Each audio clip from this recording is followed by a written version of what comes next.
Hello दोस्तों, नमस्कार। आप सभी का स्वागत है हमारे channel Hindi GS practice class by Hemlata में। तो और आप लोग क्या पढ़ रहे थे?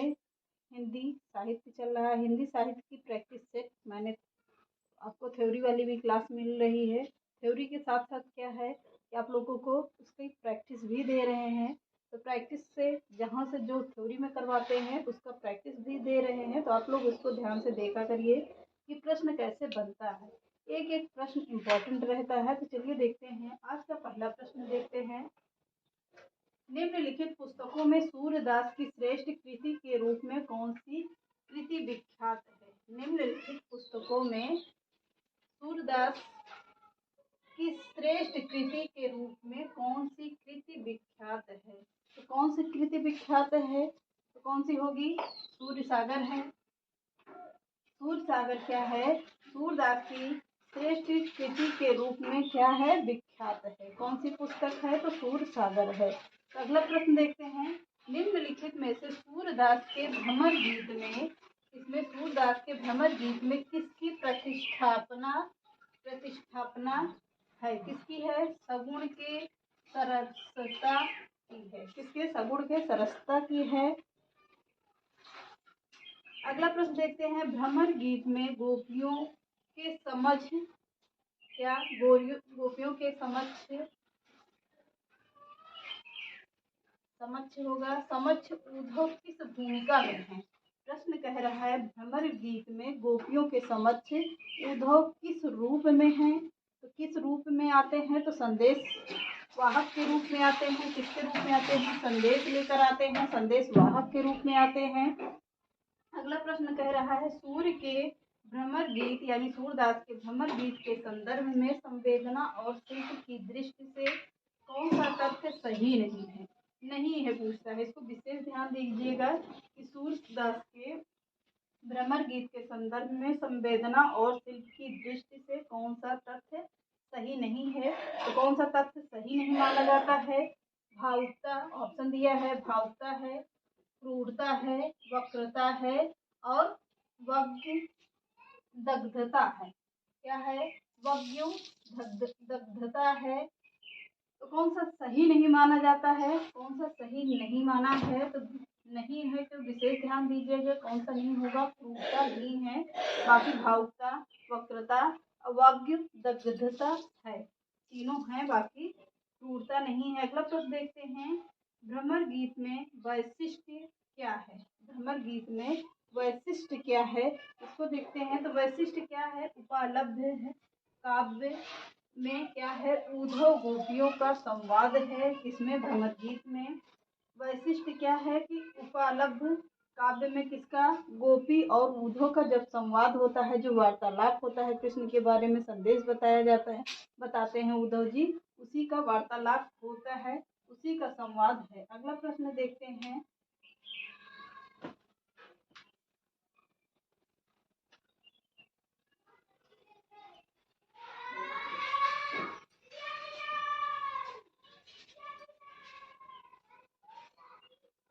चलिए आगे देखते हैं। मीराबाई की उपासना पद्धति किस प्रकार की थी? अगला प्रश्न है। मीराबाई की उपासना पद्धति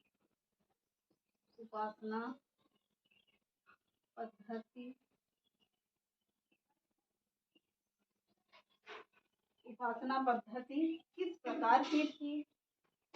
किस प्रकार की थी? तो किस प्रकार की थी? मीराबाई की उपासना पद्धति किस प्रकार की थी? तो कैसी होगी? तो चलिए देखते हैं। कैसी होगी? माधुर्य भाव, यानी कि कौन से भाव में थी? माधुर्य भाव की थी। माधुर्य भाव की थी। कैसी थी? माधुर्य भाव की थी। अगला प्रश्न देखते हैं। पुष्टि मार्ग की स्थापना किसने की थी? प्रश्न है पुष्टि मार्ग की स्थापना किसने की थी?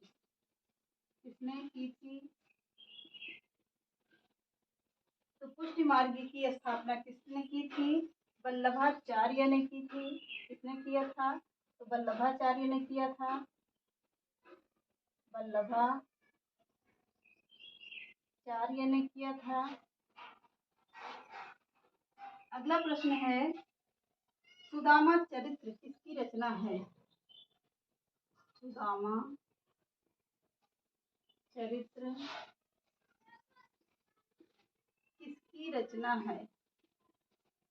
किसकी रचना है? सुदामा चरित्र किसकी रचना है? तो किसकी रचना होगी? नरोत्तम दास की रचना है। आंसर क्या होगा? नरोत्तम दास।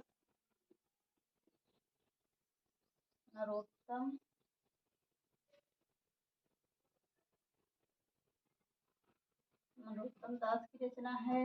कौन सी? सुदामा चरित्र। अगला देखते हैं, भंवर गीत किसकी रचना? एक है भ्रमर गीत और एक है क्या है? भंवर गीत। तो यह है भंवर गीत। भंवर गीत किसकी रचना है? किसकी रचना है? किसकी रचना है? क्या होगी? नंददास की रचना। आंसर क्या होगा? नंददास। अगला प्रश्न देखते हैं, मीराबाई के पदों में मुख्य है। मीराबाई के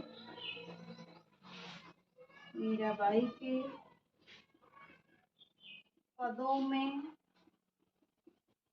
मुख्य है। क्या मुख्य है? मीराबाई के पदों में क्या मुख्य पाया जाता है? तो सबसे पहले देखते हैं, अपूर्व भाव विहुलता। पहले ऑप्शन लिखिए, अपूर्व भाव। दूसरा क्या होगा? अपूर्व भाव विहुलता।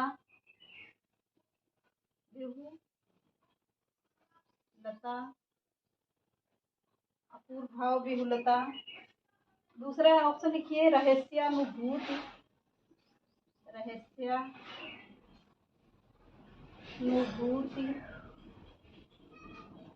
रहस्यानुभूति। अगला प्रश्न देखते हैं, आत्मसमर्पण।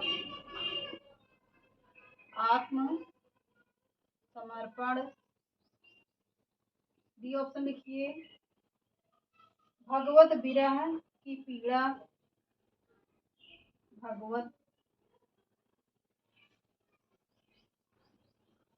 विरह की पीड़ा। आगे है, पीड़ा की उत्कृष्ट अभिव्यक्ति।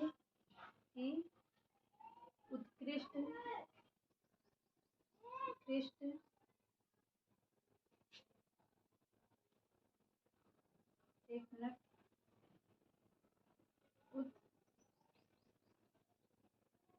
उत्कट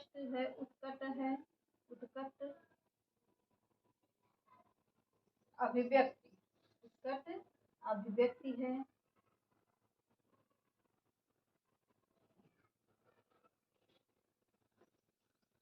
चलिए इतना देखते हैं। पहला प्रश्न कह रहा है, मीराबाई की उपासना पद्धति किस प्रकार की थी? तो मीराबाई की उपासना पद्धति किस भाव की थी? तो वह थी माधुर्य भाव की।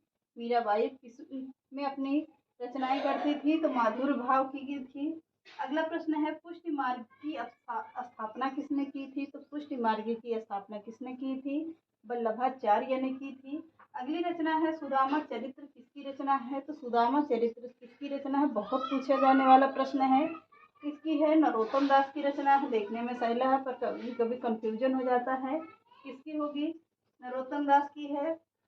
भंवर गीत किसकी रचना है? तो नंददास की रचना है। भंवर गीत किसकी रचना होगी? नंददास की रचना है। मीराबाई के पदों में मुख्य है। क्या है? अपूर्व भाव विहुलता है, रहस्यानुभूति है, आत्मसमर्पण है, भगवत विरह की पीड़ा, उत्कट अभिव्यक्ति है। कौन कौन सा माना जाता है? तो कौन कौन सा माना जाएगा? तो इसमें ए सी और डी सही होगा। ए, सी और डी। रहस्यानुभूत इनका नहीं है। अपूर्व भाव, विहुलता, आत्मसमर्पण, भगवत विरह की पीड़ा, उत्कट अभिव्यक्ति, इतनी क्या है मीरा भाई के पदों का मुख्य है। आगे का प्रश्न देखते हैं। वे इम्पोर्टेंट प्रश्न हमने रखे हुए हैं, जहाँ से जैसे बनते हैं उसको मैंने लिखा हुआ है। अगला प्रश्न देखते हैं।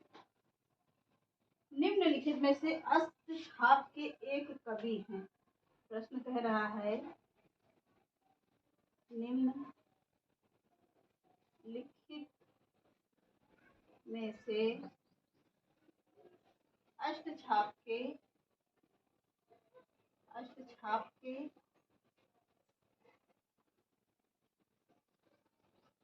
कवि हैं।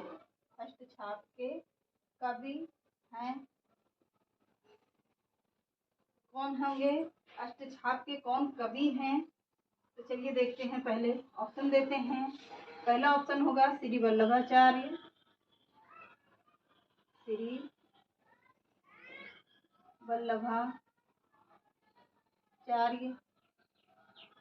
दूसरा ऑप्शन क्या है?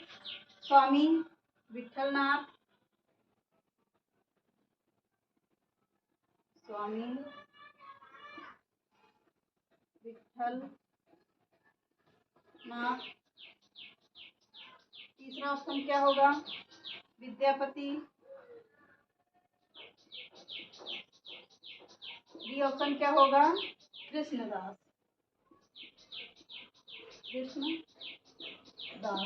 तो कौन से कवि हैं? निम्नलिखित में से अष्टछाप के कवि कौन हैं? वल्लभाचार्य नहीं है, स्वामी विठलनाथ ये भी नहीं माने जाते हैं, विद्यापति ये भी नहीं माने जाते हैं, कृष्णदास क्या हैं? अष्टछाप के कवि माने जाते हैं। कौन? कृष्णदास अष्टछाप के कवि माने जाते हैं। अगला प्रश्न देखते हैं।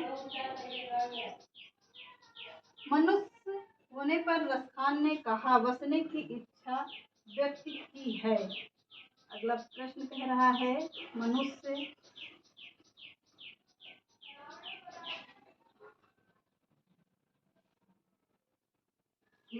होने की इच्छा, मनुष्य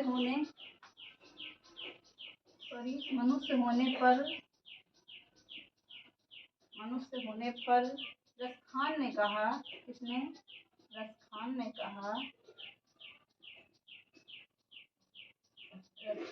कहा बसने की इच्छा व्यक्त की है। बसने की इच्छा व्यक्त की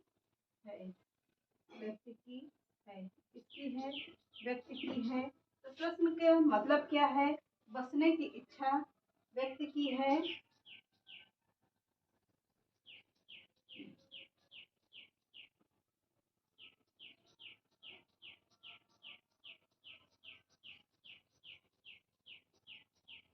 एक मिनट। वो कह रहा है, प्रश्न कह रहा है मनुष्य होने पर रसखान ने कहा क्या? बसने की इच्छा किस पर है? व्यक्त की है। तो किसका है? कहाँ की बसने की बात कर रहा है? तो गोकुल के गांव में। कहाँ पर? गोकुल के गांव में बसने की इच्छा की बात कह रहा है। अगला प्रश्न है सूर्यदास की अधिकतर रचनाएं किस भाषा में? प्रश्न वेरी इंपॉर्टेंट है। सूरदास की रचनाएं अधिकतर किस भाषा में है? अधिकतर रचनाएं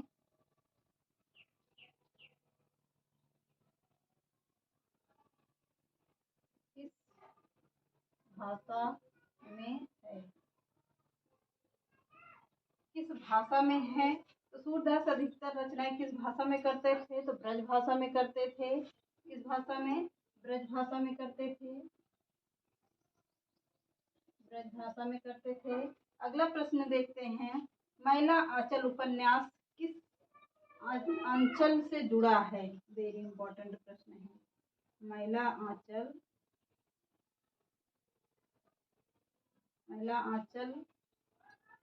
उपन्यास क्या है? महिला आंचल उपन्यास है। उपन्यास किस अंचल से जुड़ा है? किस अंचल से जुड़ा है? किस अंचल से जुड़ा है? तो देखते हैं किस अंचल से जुड़ा होगा। तो कह रहा है पूर्वीय अंचल से जुड़ा है। किससे? पूर्वीय से जुड़ा हुआ है। प्रश्न कह रहा है, पहला प्रश्न देखते हैं अब। निम्नलिखित में से अष्टछाप के कवि कौन हैं? वल्लभाचार्य नहीं होंगे, स्वामी विठलनाथ नहीं होंगे, विद्यापति नहीं है और कृष्णदास क्या ऐसे हैं? ये अष्टछाप के कवि माने जाते हैं। मनुष्य होने पर रसखान ने कहा, बसने की इच्छा व्यक्ति के ऊपर है। व्यक्ति कहाँ बसना चाहता है, कहाँ पर नहीं बसना चाहता है, तो अपनी इच्छाओं के अनुसार अपनी जगह अब रहने का स्थान बनाता है। तो कहाँ के बसने की बात कर रहा था? तो गोकुल के गांव में बसने की बात कर रहा है। अगला प्रश्न है, सूरदास की रचनाएं अधिकतर किस भाषा में है? तो सूरदास की रचनाएं अधिकतर किस भाषा में है? ब्रज भाषा में होंगी। तुलसीदास से अगर प्रश्न बनता है कि तुलसीदास की भाषा या उनकी अधिकतर रचनाएं किस भाषा में है? तो तुलसीदास की होंगी ज्यादातर अवधी भाषा की रचनाएं हैं। प्रश्न अगला कह रहा है, महिला आंचल उपन्यास किस अंचल से जुड़ा हुआ है? तो किस अंचल से जुड़ा हुआ है? पूर्णिया अंचल से जुड़ा हुआ है। तो चलिए आज के सेशन को यहीं पर समाप्त करते हैं। मिलते हैं नेक्स्ट क्लास में। चैनल को पसंद आए तो लाइक कर दीजिएगा, सब्सक्राइब ज़्यादा से ज़्यादा लोगों को शेयर कर दीजिएगा। नमस्कार।